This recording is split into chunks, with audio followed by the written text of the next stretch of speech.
I'm curious, how does experiencing addiction and recovery, how does abandonment work with all of that? I'm sure that's part of why people self-medicate, right? That's part of their abandonment. So could you address that, please?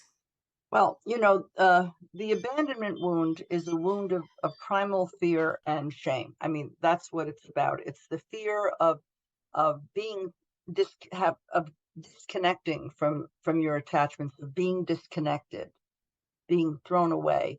The fear of that and the shame of not being worthy of the connection. So there's shame that I'm not good enough. I don't have enough to offer. I'm not enough and I'll be thrown away. So there's you can't really have abandonment fear, which we all it's universal, without the shame of feeling that we're not enough to be kept. They go together. They're reciprocal.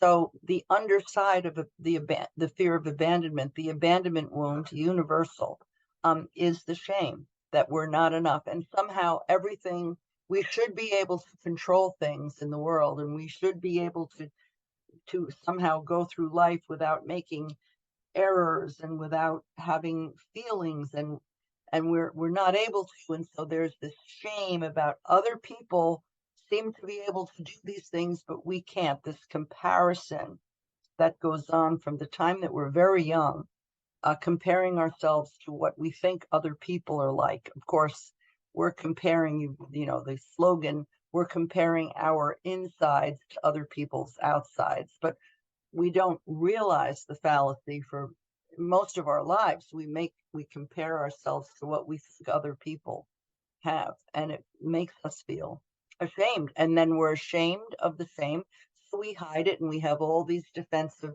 personality structures to cover up our shame, but we all have it. It's part of being human. When someone's using a substance, they're obviously abandoning themselves, right? They Yeah. because they don't typically it's because they don't love themselves. There's something missing, or they don't feel loved. They're looking for it in all the wrong places. I think social media plays into that. And also as a parent, we have we feel that our children abandon us when they're in active addiction, and there's nothing we can do about that. Yeah. So do you do, because you're a drug and alcohol counselor, do you do anything with that piece of it? Adding the, Well, yes.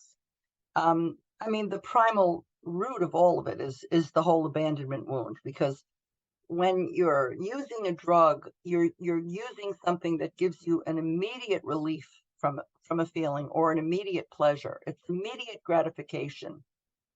And as opposed to, I think I'll become a doctor, which means I have to study for 10 hours a day and I have to get high scores so that I can get into medical school.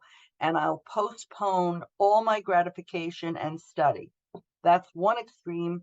And the other extreme is I'll pop this pill and I'll instantly feel something good.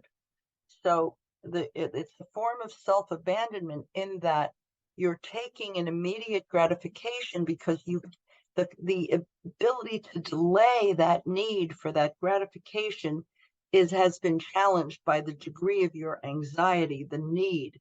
And so you can't postpone it as easily as this person, studying for 10 hours without. So the self-abandonment really is you complete your loop for a gratification through this drug. And the drug could be a behavior like gambling or love addiction or something like that, but could very often it's alcohol or narcotics. That you are completing your loop through a drug as opposed to going out in the world and having the confidence and the patience and the stability and the equanimity to take steps to, to reach a goal and feel so good about yourself. You have the more immediate need to make that feeling happen right now. And that's what the drug does. And the drug, unfortunately, is addictive. So the impulse, then you wind up with a physiological dependence on the drug, which makes the need to complete that loop using that drug that much more intense. So here you have, this internal primal kind of angst and pain over maybe not feeling worthy, not feeling good enough, feeling inadequate, feeling unsure, feeling confused. So many feelings growing up that you can have as a going through school and then as a young adult that instantly can be, short circuited by taking a drug. So you have that process with now a physical addiction. And so the shame is tremendous. I'm no good. I'm an addict. I'm making my family miserable. I'm a bad person. The shame is tremendous. And of course the family's shame also about dealing with a child who is going through this process, and the family feeling being judged, comparing themselves to other families who don't have this problem. It's just one huge abandonment, shame, situation, one feeling feeding on the other. It's all part of the cycle. So when I work with people around addiction, the words abandonment and shame are major terms that we're looking at.